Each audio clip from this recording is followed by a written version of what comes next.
ये 1983 में सलमान खान की फर्स्ट ऑन कैमरा अपीयरेंस थी। ये कोई फिल्म नहीं बल्कि कमर्शियल था उस जमाने के popular soft drink Campa Cola का। लेकिन 90s के बाद ये नाम कहीं गुम सा हो गया। Fast forward to 2023, Campa cola is back क्योंकि इंडिया के रिचेस्ट पर्सन मुकेश अंबानी ने पिछले साल कैंपा कोला को खरीद लिया है। 2022 के सेकंड हाफ में मुकेश अंबानी शॉपिंग करने निकले। नहीं, ये वो शॉपिंग नहीं है। बिलियनर्स कुछ इस तरह शॉपिंग करते हैं। What'd you buy? An airline.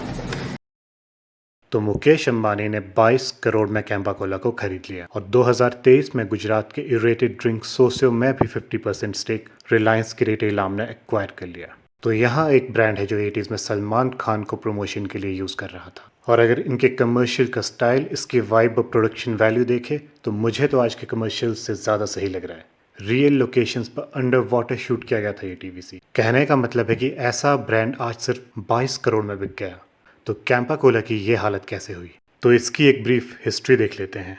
Campa Cola की शुरुआत हुई 1977 में, जब प्योर ड्रिंक्स ने एक carbonated soft drink Indian market में लॉन्च किया। प्योर ड्रिंक्स पहले कोका कोला, जिसकी पहली एंट्री इंडियन मार्केट में 1949 में हुई थी, उसके लिए ड्रिंक्स बनाता था। पर 1977 में कुछ गवर्नमेंट रेगुलेशंस की वजह से कोका कोला को इंडिया से एग्जिट करना पड़ा। कोका कोला के जाने से प्योर ड्रिंक्स बेरोजगार हो गई और साथ में इसके 2800 एम्प्लॉयज़ भी। तो इसके फाउंडर चरणजीत सिंह ने डिसाइड किया कि अपना ही एक कार्बोनेटेड ड्रिंक लॉन्च किया जाए। और वैसे भी कोका कोला के जाने के बाद इंडियन सॉफ्ट ड्रिंक मार्केट में एक वैक्यूम बन गया था। और इसी दौरान 2 और इंडियन ड्रिंक्स थम्स अप और लिम्का भी लॉन्च हुए।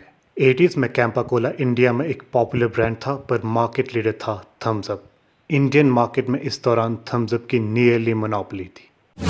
1989 में इंडियन मार्केट में एंट्री हुई अमेरिकन ब्रांड पेप्सी की और 1991 के लिबरलाइजेशन के बाद कोका कोला भी इंडियन मार्केट में वापस आ गया। दोनों बड़ी कंपनीज ने जो इस्टेब्लिश्ड इंडियन ब्रांड्स थे उनका एक्विजिशन शुरू कर दिया। इन कंपनीज का सीधा सा फंडा था, Your life expectancy is like here. With me, it's here. Without me, here. Coca Cola ने थम्स अप और लिम्का को खरीद लिया। थम्स अप आज इंडिया का सबसे पॉपुलर कार्बोनेटेड ड्रिंक है और ये अकेले $1 बिलियन ब्रांड बन चुका है। कोका कोला और पेप्सी का प्रमोशन इतना एग्रेसिव था कि 90s और अर्ली 2000s में पूरी इंडियन क्रिकेट टीम और आधी फिल्म इंडस्ट्री इन ब्रांड्स को एंडोर्स कर रही थी। एक ठंडा हामी लगा साहब। इन मल्टीनेशनल्स के सामने कैंपा कोला टिक नहीं पाया और अर्ली 2000s में कैंपा कोला सिर्फ 1 या 2 स्टेट्स में सिमट कर रह गया था। अब 2023 में ये फिर से पंख फैलाने की तैयारी में है अपने नए ओनर रिलायंस के साथ, क्योंकि रिलायंस इंडस्ट्रीज एंटर कर रही है इंडियन इकोनॉमी के 4th लार्जेस्ट सेक्टर FMCG यानी फास्ट मूविंग कंज्यूमर गुड्स में। Excited to announce that this year we will launch our fast-moving consumer goods business.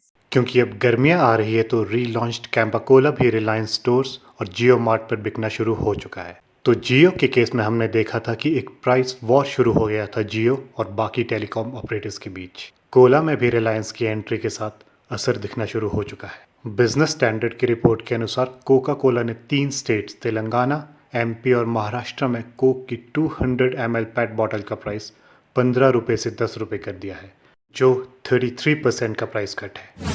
तो क्या कैंपा कोला कोका कोला और पेप्सिको के साथ compete कर पाएगा?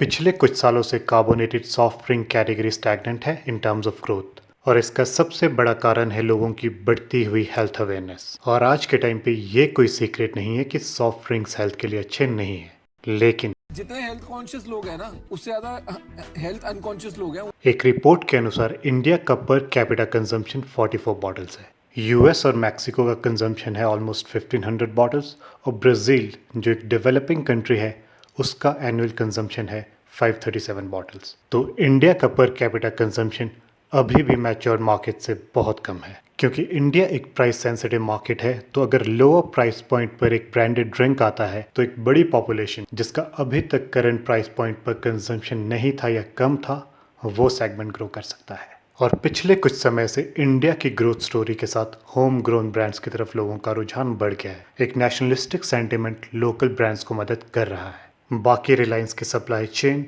Online and offline sales network और strong financial backup definitely help करेगा कैंपा कोला को ग्रो करने में।